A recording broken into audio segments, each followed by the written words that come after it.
परोपकार से बड़ा कोई धर्म नहीं है। रात तकरीबन 9 बजे दफ्तर से लौटने के क्रम में प्रफुल्ल बाबू की चमचमाती मर्सिडीज कार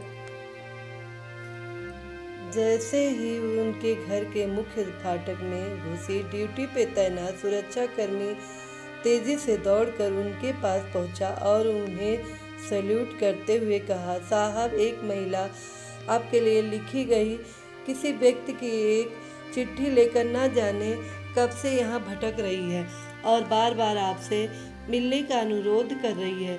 मेरे मना करने के बाद भी यहाँ से भाग नहीं रही है। उसके साथ उसका एक बच्चा भी है।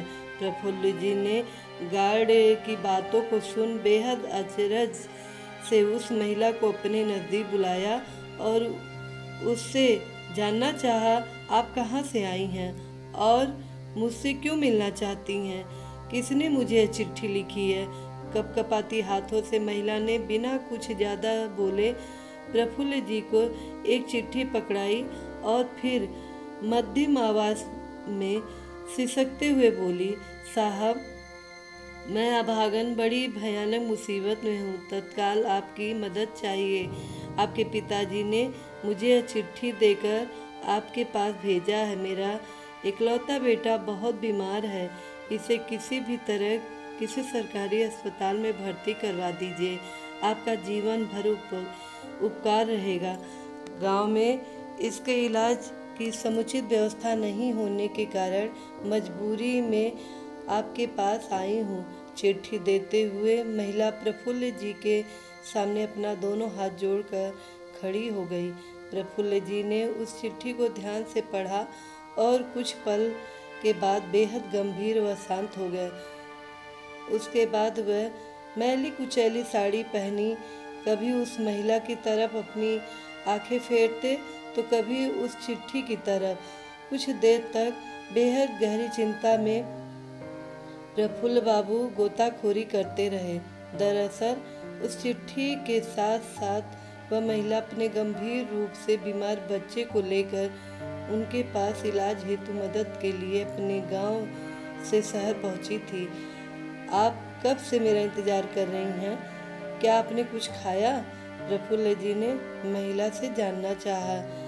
इसके उत्तर में महिला कुछ बोल ना सकी, बस उनको लगातार एक टक देखती रही। प्रफुल्ल जी ने उसी क्षण अपने सुरक्षाकर्मी को बोल उस महिला उसके बीमार बच्चे के लिए अपने आउट गेस्ट रूम में रहने का इंतजाम करवाया और फिर वहीं कुछ देर बाद दोनों के लिए भोजन का प्रबंध किया गया। उन दोनों के भोजन करते करते प्रफुल्ल जी फिर अपने मोबाइल फ़ोन से किसी से कुछ बात करते हुए उनके सामने उपस्थित हो गए। महिला ने पुनः उनसे फरियाद करते हुए कहा, साहब, भगवान के लिए मेरी मदद कीजिए और मेरे इकलौते बीमार बच्चे को किसी सरकारी अस्पताल में भर्ती करवा दीजिए, नहीं तो इसका बचना मुश्किल है। महिला बोलते बोलते उनके पैरों पर गिर पड़ी। अरे माता जी, ऐसा मत कीजिए, आप मेरी माँ समान हैं। आप चिंता मत कीजिए, सब ठीक हो जाएगा। प्रफुल्ल बाबू ने उसकी हिम्मत बढ़ाई। इतने में रात के बेहद खामोश सन्नाटे को चीरती हुई हॉर्न बजाती एक दूसरी गाड़ी तेजी से घर के अंदर घुसी और कुछ पल बाद एक डॉक्टर वहां उपस्थित हुए। आइए डॉक्टर साहब, यह बच्चा बीमार है, इसको जरा बेहद गंभीरता से पड़ताल कर इसका इलाज कीजिए, प्रफुल्ल जी ने कहा। डॉक्टर बाबू ने बिना अपना वक्त गवाए तकरीबन 20 मिनट तक उस बच्चे का गहन निरीक्षण किया और फिर कुछ जांच करने के साथ साथ कुछ दवाइयों की पर्ची भी वहां खड़े प्रफुल्ल बाबू के हाथों में पकड़ा दी। यह कुछ दवाइयाँ और इंजेक्शन मेडिकल स्टोर से तत्काल मंगा लीजिए, अभी देने हैं और मैं अपने साथ जांच के लिए इस बच्चे का रक्त नमूना ले जा रहा हूँ। इनके रिपोर्ट लेकर कल फिर आऊँगा, डॉक्टर ने प्रफुल्ल बाबू से कहा और फिर वहाँ से निकल गए।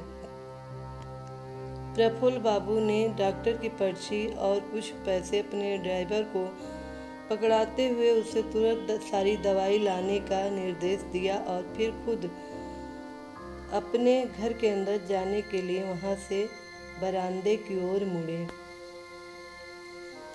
साहब, बस आप मेरे बच्चे को किसी सरकारी अस्पताल में भर्ती करा देते। मैं गरीब कहाँ से दे पाऊँगी इलाज कितने पैसे, मेरे पास तो रहने खाने के भी पैसे नहीं हैं। महिला गिड़गिड़ाई।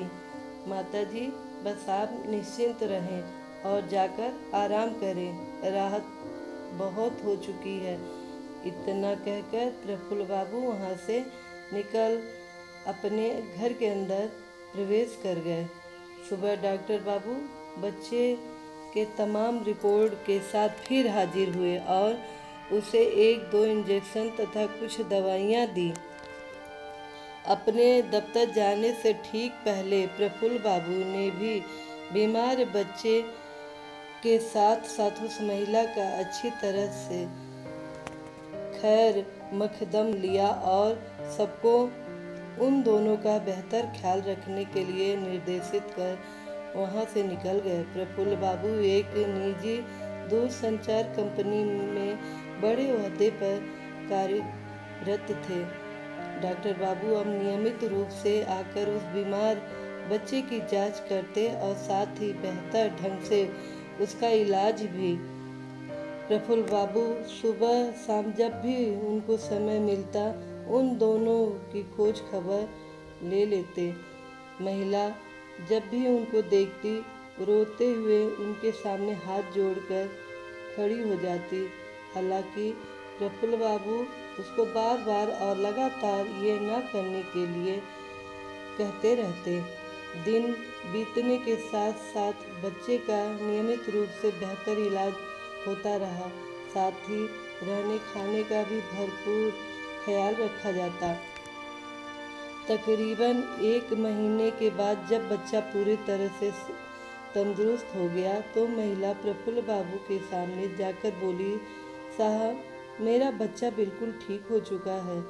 हम अब वापस अपने गांव जाना चाहते हैं। आपने जो मेरे लिए किया उसके लिए मैं जीवन भर आपका और आपके पिता कृष्णकांत जी का एहसानमंद रहूंगी। जब वह महिला अपने बच्चे के साथ वहां से विदा होने लगी तो प्रफुल्ल बाबू ने कुछ रुपयों के साथ दोनों को नए कपड़े और 2 जोड़ी नई चप्पल उपहार स्वरूप दी और साथ ही उसे एक चिट्ठी भी देते हुए कहा कि इसे उन्हें ही दे दीजिएगा जिन्होंने आपको यहाँ भेजा था। महिला हाथ जोड़कर कृतज्ञता का भाव प्रकट करते हुए उन्हें लगातार अनगिनत दुआएं देती वहाँ से बढ़ चली। ठीक दूसरे दिन अपने गांव पहुंचकर कृष्णकांत जी को वह चिट्ठी देते हुए महिला उनसे प्रफुल्ल जी की बहुत तारीफ करने लगी। बाबा, आपका बेटा तो देवता है, देवता, कितना ख्याल रखा हमारा। ऐसा बेटा किस्मत वाले को नसीब होता है। ऊपर वाला उन्हें और उनके समूचे परिवार को हमेशा सलामत रखे। कृष्णकांत जी उस चिट्ठी को पढ़कर दंग रह गए। उसमें लिखा था, परम आदरणीय बाबूजी, मैं आपको नहीं जानता और न ही कभी आपसे मिला हूँ, लेकिन अब आपका बेटा इस पते पर नहीं रहता। कुछ महीने पहले ही उसने यह मकान बेच दिया। अब मैं यहाँ रहने लगा हूँ, पर मुझे भी आप अपना बेटा ही समझिए। बचपन से ही मैं अपने पिता से महरूम रहा हूँ, लेकिन मैंने जब आपका पत्र पढ़ा तो मुझे ऐसा लगा जैसे मेरे सगे बाप ने मुझे कुछ करने के लिए आदेश दिया है। आप कृपया इनसे कुछ मत कहिएगा। आपकी वजह से मुझे इस माता के द्वारा जितना आशीर्वाद और दुआएं मिली उस उपकार के लिए मैं आपका ताउम्र ऋणी रहूँगा। आपका अपना प्रफुल्ल शर्मा। कुछ बेहद खामोश लम्हों के बाद कृष्णकांत जी का सिर कुछ सोचकर खुद ब खुद उस अनजान पवित्र आत्मा के सम्मान में झुक गया और उनकी आंखें तो नम थी ही।